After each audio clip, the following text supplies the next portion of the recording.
Hey guys, welcome back to the Plant-Based Chow. I'm Holly, and today we are going to be looking at some potatoes. Our recipe is going to be Southwest twice baked potatoes. So as you see, I got some prepped here.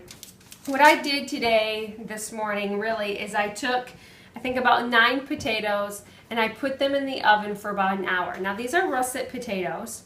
I have made this recipe before using just the yellow Yukon potato, and it worked just as well.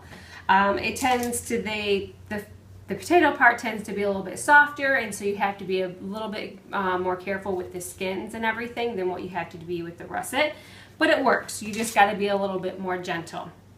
So what I did is I baked these for about an hour, took them out, let them cool, and they've actually been cooling for most of the day, which is good but not good because now they're kind of sticky, but that's okay because once we mix everything else in here, it will be fine. So if you can, when you make this recipe, when you take it out of the oven, just let them cool just enough to where you can handle them well without burning your hands. So I just wanted to show you how I make the little wells in here. So I just take my spoon and I kind of make the indent in the potato as far as I want to go around it, because you want to leave that wall there to really help with stability. And then you just kind of spoon that out gently like that into a bowl, just like that. Nice, quick, and easy to do. And I got one more that I'm going to do here. And while I am going through this, we're going to add to this bowl, we're going to start with 2/3 cup of milk. Of course, the amount of ingredients that you're going to use is going to vary depending on how many potatoes you use. So really, you just need to know what the ingredients are, and then again, depending on how many potatoes you use, you go from there on how much of it you want to use. I have 9 potatoes here, so like I said, I'm going to start with 2/3 cup of almond milk, and we'll see if that's going to be enough, because you of course don't want them too dry. So I'm going to just use my potato masher and kind of get these going. If I find that it's starting to get too dry and not look that great, then I will add a little bit more milk. But for now, this is looking okay. We have a few other ingredients to add in, so that might change after we add in our other ingredients.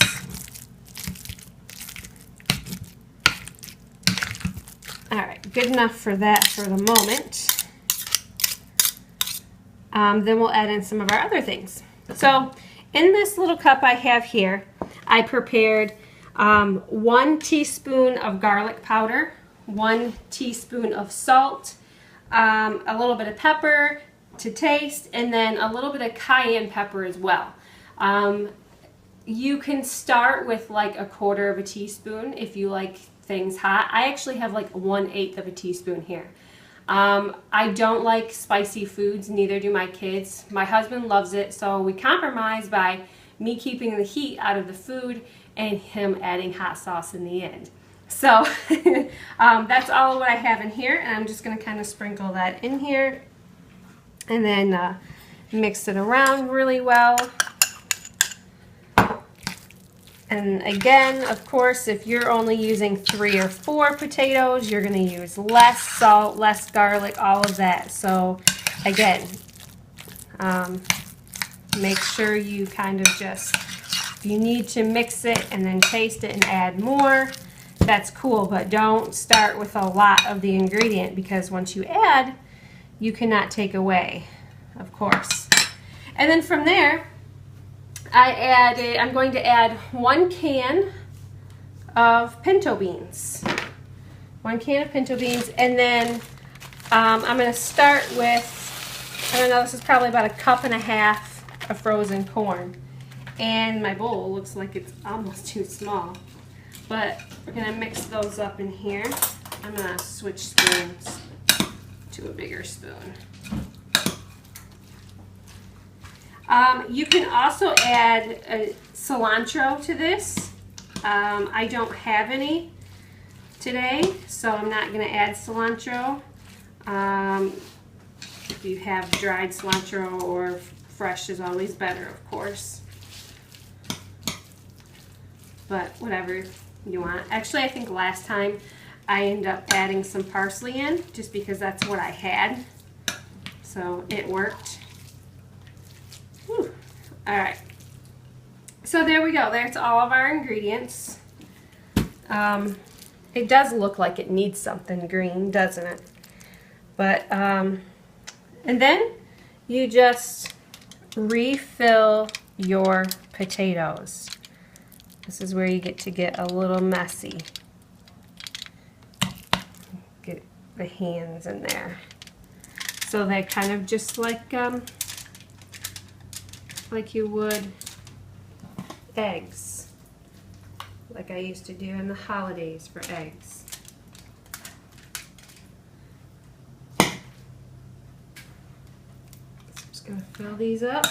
This is going to take me a minute. Your oven should be at 425. I know I'm trying to get in the habit of telling you guys that because I seem to always forget to tell you guys what the oven is set on when I'm baking. All right, all those are now all filled up. And the great thing about these is they're super healthy, no oil added or anything like that. However, in the end, you can add to the top some vegan cheese or vegan sour cream, things like that, like I have before. So I actually have this on my oven rack with just some aluminum foil over the top. You can put these on a baking sheet if you want, but I just baked them this way and cut them and put them back on there that way. So that's just the way I kept it. So these are actually going to go back into the oven for about 20 minutes now to get that corn nice and cooked and soft and warm and everything, get everything all warmed up again. And then we'll see you back here in a few minutes to top them off and plate them up. Hey guys, we're back. And I brought the potatoes out of the oven and I went ahead and plated a couple of them. And I know they look no different than what they did going into the oven. But I swear these are nice and hot right now. So while they are hot is a good time to top them with your toppings. And I have not attempted to make my own homemade salsa yet. One of these days I will. So as of right now, I just got a jar of salsa. And yep, we're gonna top that there with how much ever you like. It's up to you. This is about a teaspoon each here. And then you can stop there and keep it really healthy. Or it's still gonna be healthy, but maybe just not as healthy when we do this, which is the vegan Daya cheddar cheese. You can top it with that as well. And then of course, I don't have any right now, but they have tofutti sour cream that you could also add on top of that. But I like to try to keep it as healthy as possible, so I'm gonna stop there. And they look beautiful. I know that they taste wonderful. So you guys, try it out and let me know what you think. This is a really quick, easy recipe. You could do a bunch of these and take them to a gathering as a side dish. You can even make these the night before for lunch. Really simple. So anyway, let me know what you think. Make sure you give it a thumbs up or comment below. Let me know what you think, and then always make sure you share the video with your friends. And I will see you next week. Bye guys.